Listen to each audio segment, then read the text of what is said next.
बिस्मिल्लाहिर्रहमानिर्रहीम जी राई दोस्तों की हाल जी ठीक हो खैरियत है।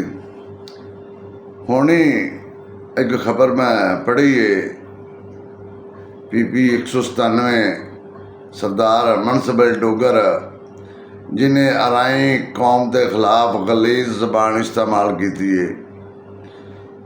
सरदार मनसब डोगर अली साहब फिल फौर अराई कौम तो माफ़ी मंगो, फिल फौर। और दूसरा जिन्ने पाकपतन दे इस बंदे दे हल्के दे राही ने अपने आप नाल अपने दिल नाल गंढ मार लवो कि ये बंदा जदों कल नूं तुहाडे हल्के दे विच आवे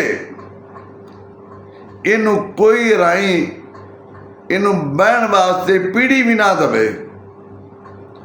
और असी हर वो बंदे दा रस्ता रोकांगे जिहड़ा अराई कौम के खिलाफ जहर उगलदा है। ये वो सप ने जिहड़े अंदरों जन्मन साडी कौम दे नाल नफरत करदे ने। सिर्फ ये वोट लैण वास्ते अराई कौम नूं इस्तेमाल करदे ने।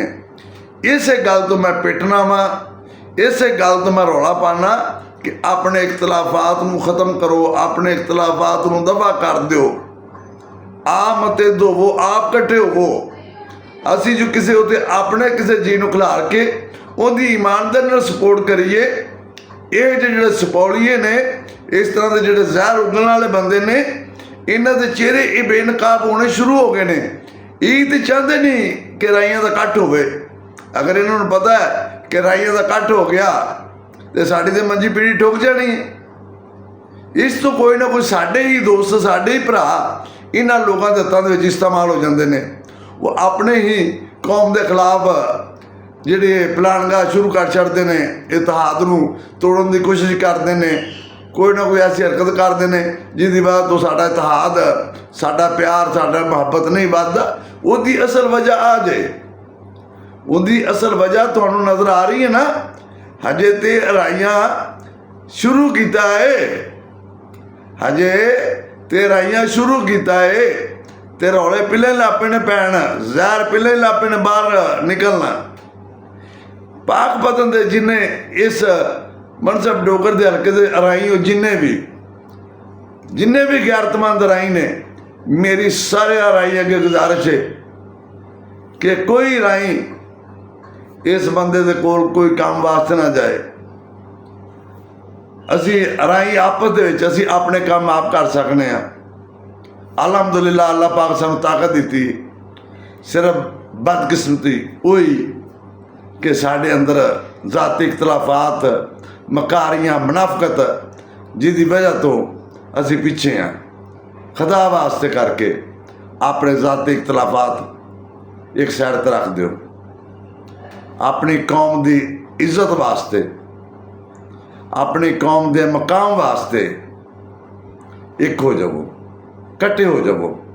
जाती इख्तलाफात एक साइड पर सुट दो, ख़त्म कर दो।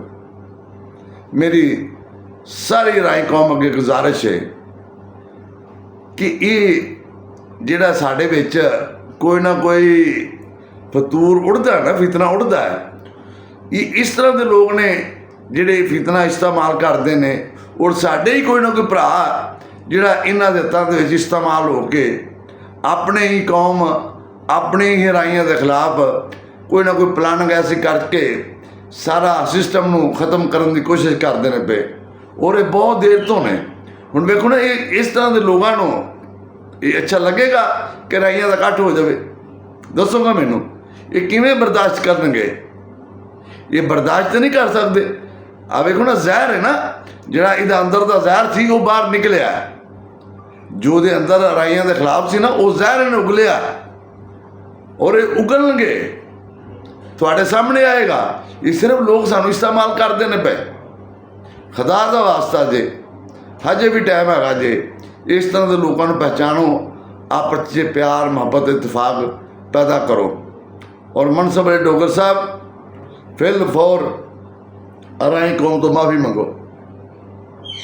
अगर तुम फिल फौर राही कौम तो माफ़ी ना मंगी, असी तेरे खिलाफ मजीद पूरे पाकिस्तान दे विच इhtजाज भी करांगे और ख़ास करके जिन्नी भी साड़ी सोशल मीडिया टीम है, जिन्नी भी सोशल मीडिया टीम है साड़ी, भरपूर इhtजाज करो ताकि जिहड़ी वो सब दी मां, जिहड़ी सब दी मां है ना जी, वो अपने इन्हां दा चेहरा ते ज़हर पछाण सके भी इन्हां दे अंदर कि ये की आवाम की सेवा करनी है, ना की आवाम की खिदमत करनी है।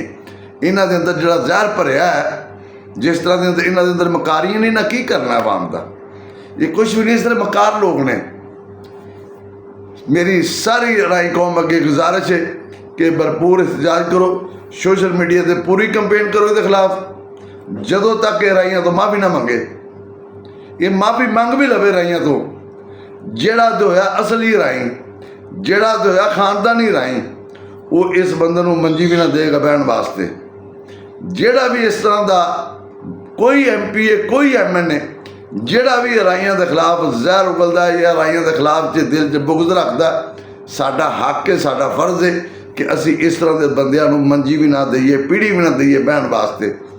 और खुदा वास्ते करके कोशिश करो कि जिते जिते साडे MP है, साडे MN है, साडे अपने ने ना, असी इन्हां दी सपोर्ट करिए।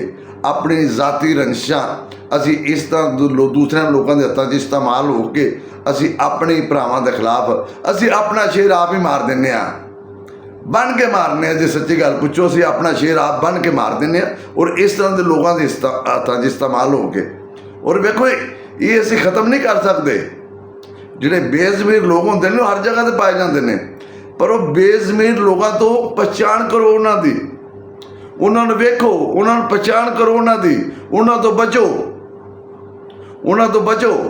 अपने भरा, अपने बच्चे, साडे बुजुर्ग जेड़े जेड़े जिते जिते भी खलोन, पूरी सपोर्ट करो ताकि साडे ही अगे आने वाला हुक्म नाल इस मनसब डोगर नूं समझ लग जाए कि मैं राइयां के खिलाफ जहर उगलिया सी, ते इनू समझ लग जाए कि मैं राइयां तो बगैर किस काम दा। पाक पतन दे विच एड्डी वड्डी अक्सरीयत होने के बावजूद राइयां दी, ये बंदे दी जबान चेक करो, ये MP है वे, हजे ये MP है वे, इसकी फरौनियत चेक करो, इसका करदार चेक करो। मेरी सारे राइयां के हाथ बन के गुजारिश है कि भरपूर ये खिलाफ सोशल मीडिया तो कंपेन करो, और खास करके जेडे तुसीं इहदे हल्के दे राही हो, अल्लाह के हुक्म नाल इंशाअल्लाह ताला बाफजल खुदा असी अपने काम खुद कर सकने, असी अपने काम खुद कर सकने और ये तो अच्छे कर सकने। ये मनसब डोगर तो अच्छे काम असी इंशाअल्लाह आप कर सकने। सिर्फ थोड़े जे जेडे असी इस तरह के लोगों के साडे अपने जेडे विच गरदार ने ना, वो गरदारां दे चेहरे पहचानो, आपस च प्यार मुहब्बत इतफाक पैदा करो आपस च। पाकिस्तान जिंदाबाद, आराई कौम जिंदाबाद। अस्सलाम वालेकुम।